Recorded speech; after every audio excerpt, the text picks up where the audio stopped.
Research বলছে যে 80% মানুষ ভুল ওয়েতে শ্বাস নেন, আর সেই জন্য আজকালকার দিনে শ্বাসের রোগ মানে লাংস রিলেটেড রোগ বা গ্যাস্ট্রোইন্টেস্টিনাল রিলেটেড রোগ বেড়ে যাচ্ছে।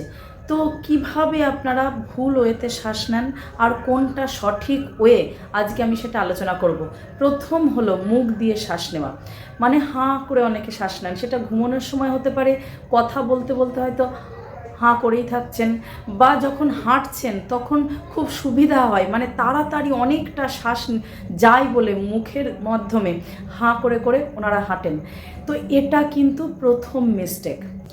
নাম্বার 2, যখনই শ্বাস নিচ্ছেন খুব শর্ট ব্রিদিং করেন, মানে এরকম করে শ্বাস নেন। যত শর্টনেস অফ ব্রিথ হবে তত মানুষের আয়ু কমে যায়। সেই কারণে কচ্ছপ মিনিটে 2 থেকে 4 বার শ্বাস নেয়, কচ্ছপের আয়ু 400 বছর পর্যন্ত হয়। আর উল্টো দিকে কুকুর মিনিটে 30 বার রেস্টিংয়ের সময়, মানে যখন রেস্ট নেয়, আর কোনো ডিপ্রেশন বা প্যানিক হলে, ভয় পেলে, হাঁপালে, তখন কিন্তু মিনিটে প্রায় 200 বার পর্যন্ত কুকুর নিতে পারে। সেই কারণে কুকুর কত বছর বাঁচে? 15 বছর ম্যাক্সিমাম।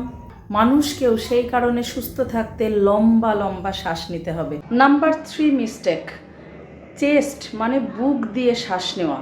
অ্যাকচুয়াল শ্বাস নেওয়ার নিয়ম হলো অ্যাবডোমিনাল ব্রিদিং, মানে পেট থেকে শ্বাস নেওয়া। কিন্তু এখনকার দিনে প্রচুর মানুষের পশ্চারই স্টুপিং, মানে কাঁধটা নিচু করে মোবাইল দেখছে, ল্যাপটপে কাজ করছে, বা এমনি বসে বসে গল্প করছে পেটটা চাপ দিয়ে।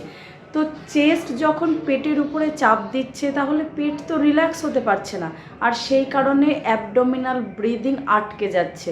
আর আপনি যদি পশ্চারটা মেরুদণ্ড সোজা করে করেন তাহলে ইজিলি অ্যাবডোমিনাল ব্রিদিং করতে পারবেন, আর এটা সঠিক ওয়ে। তাই প্রতিটা মানুষকে বলবো অ্যাবডোমিনাল ব্রিথ করুন, লং লং মানে লম্বা লম্বা শ্বাস নিন, আর অবশ্যই নাক দিয়ে শ্বাস নেবেন।